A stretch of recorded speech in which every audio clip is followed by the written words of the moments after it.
வேலையாட்களால் எனது முன்னேற்றம் மாறுபடுமா? கண்டிப்பாக. இது ரொம்ப முக்கியமான கேள்வியாக இருக்குது. வேலையாட்கள் ரொம்ப முக்கியம். ஜாதக ரீதியாக சொன்னாலும் சரி, அனுபவ ரீதியாக சொல்லணும்னாலும் சரி, ஜாதக ரீதியாக வேலையாட்களுக்கு சனி பகவான்ன்ற கிரகம் முக்கியம். அதுபோல் நம்மளோட நேரங்காலத்துக்கு ஏற்ற மாதிரி மாறும். ஒரு ஆளில் நல்ல புத்திசாலியாக இருந்தாங்கன்னு வச்சுக்கோங்களேன். இப்போ நீங்கள் அரசியல் கட்சி எடுத்துக்கோங்க. எதுக்கு முன்ன பின்ன அரசியல் அனுபவமே இல்லாத ஒரு ஐபிஎஸ் ஆஃபீஸரை தூக்கி தமிழ்நாட்டுக்கு பாஜக தலைவராக போட்டாங்க? முதலாளி மோடின்னு வச்சுக்கோங்க, தொழிலாளி ஐபிஎஸ் அண்ணாமலைன்னு வச்சுக்கோங்களேன். இப்போ இவர் வந்ததுக்கப்புறம் தமிழ்நாட்டில் ஒரு பெரும் மாற்றங்கள் ஏற்பட்டுட்டு வருதா இல்லையா? அப்போது இந்த வளர்ச்சி யாரை போய் சேரும்? இந்த கிரெடிட் கோஸ் டு அண்ணாமலை. அதுபோல் நம்மளோட வேலைக்கும் ஆள்கள் நம்ம வாழ்க்கையை ஏற்றத்துக்கும் இறக்கத்துக்கும் காரணமாக இருப்பாங்க. விசுவாசம் உள்ள நிறைய முதலாளிகளை நீங்கள் பார்க்கலாம். குஜராத்தில் ஒரு வைர வியாபாரி, அவர்கிட்ட வேலை செய்கிறவங்களுக்கெல்லாம் காரு பங்களா வாங்கி கொடுக்குறார். தமிழ்நாட்டில் இருக்கிற ஒரு நடிகர் அந்த மாதிரி கார் வாங்கி கொடுக்குறாரு, வீடு வாங்கி கொடுக்குறாருன்னு கேள்விப்பட்டிருக்கிறேன். அது உண்மையானு எனக்கு தெரியாது. அஜித் எல்லாருக்கும் வாங்கி கொடுக்குறதா நம்ம கேள்விப்படுறோம். அவருக்கு இவங்களுக்கெல்லாம் வாங்கி கொடுத்தாங்க அப்படின்னு சொல்லிட்டு நம்ம கேள்விப்படுறோம். உண்மையானல நமக்கு தெரியல. நியூஸில் தான் பார்க்குறோம். நியூஸ் இல்லை, பேப்பரில் பார்க்குறோம். அந்த மாதிரி பார்க்கும்போது அதெல்லாம் செய்கிறாங்க. ஆக நம்ம ஒரு வண்டியில் போகிறோம். அந்த வண்டி இந்த காலத்தில் வண்டி, அந்த காலத்தில் கால்நடை, குதிரை, மாடு, இந்த மாதிரி வண்டி கட்டிட்டு போகும்போது அது கால் சரியில்லைன்னா நம்ம வேகமாக ஓடுமா? அதுபோல் வாகனங்கள் நமக்கு சரியில்லைனாலும் நம்மளால் வேகமாக போக முடியாது, ஆபத்தாக இருக்கும், சரியாக போய் சேர முடியாது. ஒரு வாகனம் ஓட்டி சரியாக இருந்தால் நம்ம உள்ளே உட்காந்து தைரியமாக நிம்மதியாக உட்காந்து போயிட்டே இருப்போம். நம்ம ஒரு வாகனம் ஓட்டி டிரைவரு சரியாக வண்டி ஓட்டுறவராக இருந்தால், நல்ல எக்ஸ்பீரியன்ஸான ஆளாக இருந்தால் நம்ம நிம்மதியாக உட்காந்து இல்லை படுத்தோ தூங்கிட்டே கூட போகலாம். பல பேர் காரில் போகும்போதே அவங்க பிஸ்னஸ் எல்லாம் பார்த்துக்கிறாங்க. அவங்க டிரைவர் நல்லபடியாக போய் சேர்க்குறாரு. நிம்மதியாக அவங்க வேலையை பார்க்கலாம். ஆக வேலை செய்கிறவங்க ரொம்ப முக்கியம். இதெல்லாம் பொதுவாக கருத்தாக சொல்கிறோம். இப்போ நாங்கள் சில பேருக்கு பிஸ்னஸ் வீக்காக இருக்குது, அது இருக்குது, இது இருக்குதுன்னு சொல்லி கூப்பிட்றவங்களுக்கு அந்த மாதிரிலாம் நாங்கள் வெளியெல்லாம் போய் பார்க்குறது உண்டு. ஒரு கடைக்கு போகிறோம். நாங்கள், ஐயா எங்கள் வாஸ்து பாருங்கள், எங்கள் வியாபாரம் டல்லாகிடுச்சு, நாளுக்கு நாள் என்ன பண்ணுறது பாருங்கள் அப்படின்னு. எவ்வளோ நாளாக டல் ஆச்சு? அவர் ஒரு வருஷம் சொல்கிறார். எவ்வளோ நாளாக எங்களுக்கு டல் ஆகிடுச்சு. சரி, ஓகே. நான் போய் உட்காந்து அந்த கடையோட அமைப்பெல்லாம் பார்க்குறேன்.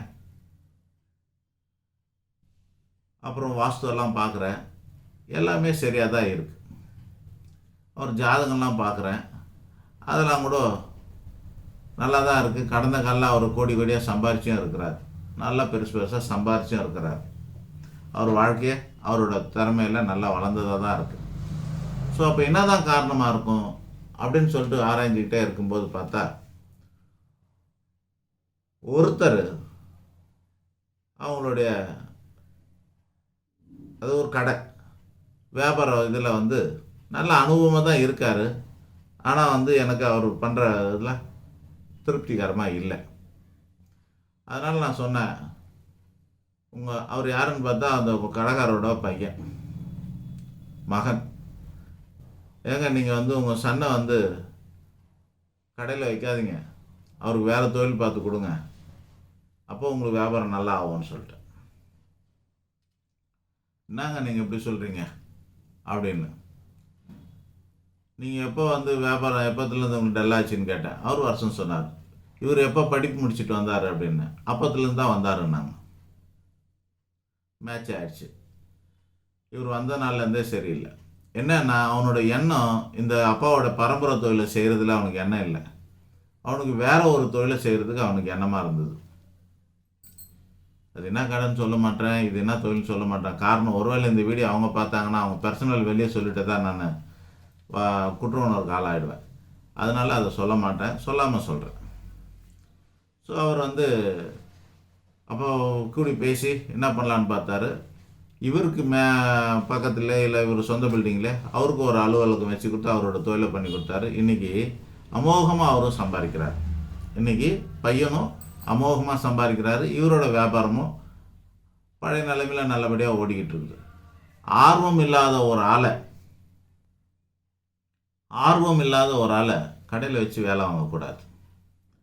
அனுபவம் இல்லாதவனை கூட நீங்கள் வச்சு வேலை வாங்கிடலாம், ஆனால் ஆர்வம் இல்லாதவனை வச்சு வேலை வாங்கக்கூடாது.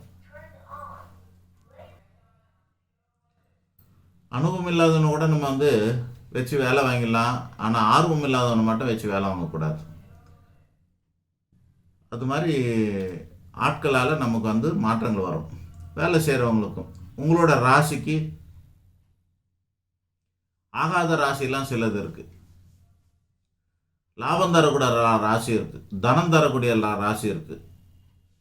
இதெல்லாம் பார்த்து நீங்கள் வந்து தொழில் அனுபவம் இருக்கா, அவங்க நல்லவங்களா கெட்டவங்களா, இதெல்லாம் நீங்கள் பார்த்துக்கலாம், அது வேறு விஷயம். ஆனால் நமக்கு ஒத்து வருமா ஒத்து வராதா அப்படிங்கிறது ஒன்று. ரெண்டாவது, தனிப்பட்ட முறையில் அந்தந்த ஆளுங்களோட சுபாவத்தெல்லாம் நம்மளால் ஆராய முடியும். அவங்களோட சுபாவம் வந்து அந்த தொழிலுக்கும் உங்களுக்கும் மேட்ச் ஆகணும். இதெல்லாம் பார்த்து பண்ணாக்கா கண்டிப்பாக வந்து உங்களுக்கு வந்து உங்களோட தொழில் முன்னோட்டத்திலலாம் மாறுதல் ஏற்படும். எத்தனையோ பேருக்கு வேலை செய்கிறவங்களால வாழ்க்கை பெரிய அளவில் வளர்ந்துருக்கு. எத்தனையோ பேருக்கு வேலை செய்கிறவங்களால வாழ்க்கை சரிஞ்சு போயிருக்கு. அதில் நான் கூட ஒரு உதாரணம் இருக்கிறேன். ஏன்னா நான் ஒரு இடத்துல வந்து ரொம்ப வருஷமாக வேலை செஞ்சுட்டு இருந்தேன். 90s இல்லை 91 அந்த காலத்தில். அதுக்கப்புறம் என்ன ஆச்சுன்னா, நான் சுயமாக வேறு இடத்துல போய் என்னோடய தொழில் அந்த தொழிலை வந்து பார்க்குறதுக்காக நான் நிற்க போகிறேன்னு சொன்னேன். அவர் வந்து வேண்டாம் நிற்காதீங்க அப்படின்னாரு. இதுலேயே வந்து நம்ம வந்து உங்களுக்கு தேவையான அளவுக்கு நான் சம்பளம் தரேன், கமிஷன் தரேன், அது தரேன் இது தரேன்லாம் சொன்னார். இல்லைங்க, நான் சுயமாக பண்ணணுன்னு தான் என்னோடய இலக்கு, என்னோடய நோக்கம், என்னோடய கோல் எல்லாம் அதான்.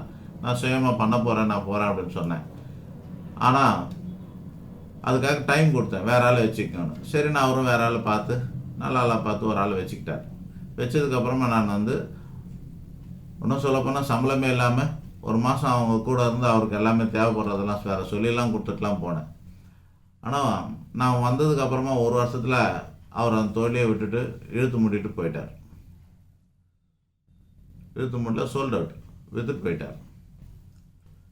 ஏன் அப்படின்னாக்கா, எனக்கு அவருக்கும் நம்மலாம் இந்த டான்ஸ்லாம் நம்ம ஆடும்போதெல்லாம் டிவிலெலாம் சொல்லுவாங்களே, கெமிஸ்ட்ரி நல்லா ஒர்க் அவுட் ஆகுதுன்னு சொல்லிட்டு, அந்த மாதிரி எனக்கும் அவருக்கும் ஒர்க் ஆன மாதிரி புதுசாக வந்தவருக்கும் அவருக்கும் செட் ஆகலை. இதுதான் காரணம். நீங்கள் பார்க்கலாம், சில பேர் ஒரே இடத்துல ரொம்ப நாள் வேலை செய்வாங்க. சில பேர் ஒரு குறிப்பிட்ட சில காலத்தில் ரொம்ப இடத்துல வேலை செய்வாங்க. ஒரு ஆள் ரொம்ப இடத்துல வேலை செஞ்சாங்கன்னா ரெண்டே ரெண்டு காரணம் தான். ஒன்று, அவங்க சுபாவம் சரியில்லை, அவங்க இல்லைன்னா அவங்களோட நேரம் சரியில்லை. ஒரு வேலைக்காரர் ஷார்ட் டைம்ல டக்குன்னு அவர் இடம் மாறுறாரு, சரியா ஒரே இடத்துல நிற்க மாட்டுறாரு, நிலைக்க மாட்டாருன்னா அவருக்கு நேரம் சரியில்லைன்னு அர்த்தம், அல்லது அவரோட சுபாவம் சரியில்லைன்னு அர்த்தம். அப்போது நீங்கள் பார்த்து வைக்க வேண்டியது என்னன்னா, நல்ல சுபாவம் உள்ளவராக பார்த்து வைக்கணும், நல்ல நேரம் உள்ளவராக பார்த்து வைக்கணும். இது ரெண்டும் சேர்த்து வச்சோம்னா, இப்போல்லாம் அரசியல் தலைவருங்களை என்ன பண்ணுறாங்கன்னா, எம்எல்ஏ எம்பி சீட்டு கொடுக்கும்போது யாராருக்கு ஒரு ஆஸ்தான ஜோசியரை வச்சுக்கிறாங்க. பெரிய தலைவர்கள் திராவிட மாடல் கட்சிகளே தான் இப்படிலாம் ஆளுக்கு வச்சுக்கிறாங்க. இது எப்படி தெரியும் எனக்கு அப்படின்னா, மேடம் ஜெயலலிதா இருக்க காலத்திலே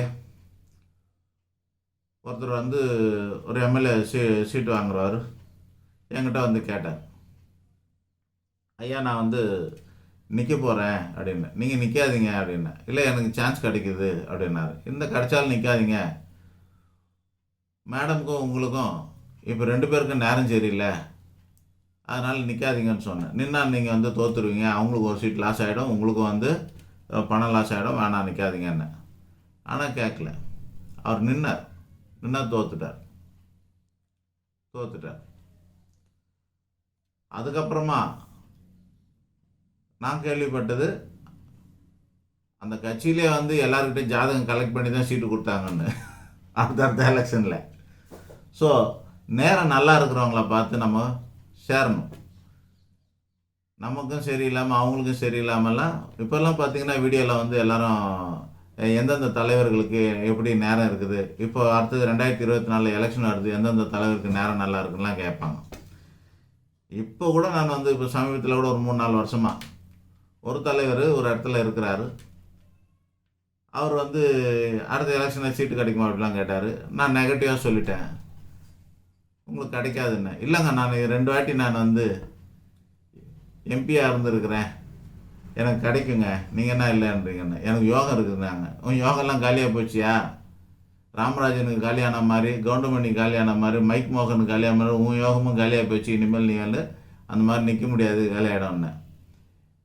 அவர் கேட்கல, அவருக்கு கிடைக்காத கோபத்தில் இடம் மாறினார். அங்கேருந்து இடம் மாறினார். இன்றைக்கி டேட்டுக்கு 3 இடம் மாறிட்டார், 3 கட்சி மாறிட்டார். 3வது கட்சியில் கொஞ்ச நாள் டிவிலலாம் வந்தார், இப்போ காணும். விவாதங்கள்லாம் வந்தார், இப்போ காணும். இதுதான் ரீசன். நேரம் சரியில்லாதவங்களுக்கு நான் சொன்னேன், நீ போகிற அந்த தலைவனுக்கும் இப்போ ஒரே நேரம் யான் 2 பேரும் நடுவர்கள் தான் நிற்பீங்கன்னு இருக்கிறாங்க. அந்த மாதிரி எந்த குதிரையில் ஏறினா வாழ்க்கை நல்லா இருக்குன்னு தெரிஞ்சுக்கணும். ஸோ உங்களோட வேலைக்காரங்க உங்களுக்கு ரொம்ப முக்கியம். உங்களுக்கு நேரம் நல்லா இருக்கிறதுனா அவங்களும் நல்ல நேரம் உள்ளவங்களா இருக்கணும். ஒரு வாட்டி பார்க்கும்போது சேர்க்கும்போதாச்சும் நல்ல நேரம் பார்த்து சேர்த்துக்கிறது தான் உங்களுக்கு நல்லது. அப்பப்போ பார்த்துட்டு நேரம் சரியில்லைன்னு நிறுத்திடுறது, அதெல்லாம் மனிதாபிமானமாக இருக்காது. அந்த பாவத்துக்கு ஆளாகாதீங்க. முதல்ல சேர்க்கும்போது உங்களுக்கு ராசினா அவங்களோட ஜாதகத்துக்கு அல்லது உங்கள் ராசிக்கு பொருந்தக்கூடிய ராசிகள் யாருன்னு தெரிஞ்சுக்கிட்டிங்கன்னா அந்த மாதிரியான ஆட்களை நீங்கள் வச்சுட்டிங்கன்னா தொந்தரவு இல்லாமல் இருக்கலாம். எப்படி வந்து மேட்சிங் பார்க்குறோம், கல்யாணத்துக்கு எப்படி மேட்சிங் பார்க்குறோம், நம்ம இந்தந்த ராசிக்காரங்க ஆகும், இந்தந்த நட்சத்திரம் ஆகாதுன்றோம். கூட்டணி வைக்கும்போது ஒரு பார்ட்னர்ஷிப் பண்ணும்போது எப்படி பார்க்குறோம், அந்த மாதிரி நீங்கள் உங்களுக்கு வேலைக்கு வைக்கும்போது பிரதானமாக ஒருத்தர் 2 பேர் வைக்கும்போது, ஒரு ஃபேக்ட்ரியில் 1500 பேர் இருப்பாங்க. 1500 பேருக்கு நீங்கள் வந்து ஜாதகம் பத்திலாம் வைக்க முடியாது. அந்த மாதிரி முட்டாள்தனமாக நான் பதில் சொல்ல மாட்டேன், நீங்கள் அதை கவலைப்படாதீங்க. சில பேர் வைக்கிறோன்னாக்கா வேலைக்கு வைக்கும்போது இவங்களுக்கு அந்த தொழிலாட்சி பொருந்துமான பலம் நாங்களாம் பார்த்து கொடுக்குறோம். இப்போ ஒரு துணி கடைக்கு போகிறவங்கள போய் நீங்கள் ஜவுளி கடையில் வேலை செய்ய சொல்லக்கூடாது. இது சாரி, 2 ஒன்று தான். துணி கடைக்கு போகிறவங்கள போய் நீங்கள் நகை கடையில் வேலை செய்கிறது, நகை கடையில் இருக்கிறவங்க ஜவுளி கடை, இதெல்லாம் பண்ண முடியாது. நெருப்பு சம்மந்தப்பட்ட வேலை செய்கிறவங்க போய் நீர் சம்மந்தப்பட்ட வேலையில் வைக்கிறது, நீர் சம்மந்தமான ஆளுங்களை போய் நீர் சம்மந்தப்பட்ட இடத்துல வேலை செய்கிறது, இதெல்லாம் நிலைக்காது. எதிரும் புதிரும் தான் நடக்காது, நிற்காது. அந்த மாதிரி ஆளை வச்சிங்கன்னா நீங்கள் நெருப்பு வியாபாரம் பண்ணிட்டா ஊற்றி தண்ணி ஊற்றி அழைச்சிட்டு போயிடுவார் அவர். அது மாதிரி இருக்கும். சரியான ஆளை வைக்கிறது தான் உங்களுக்கு நல்லது. நன்றி, வணக்கம்.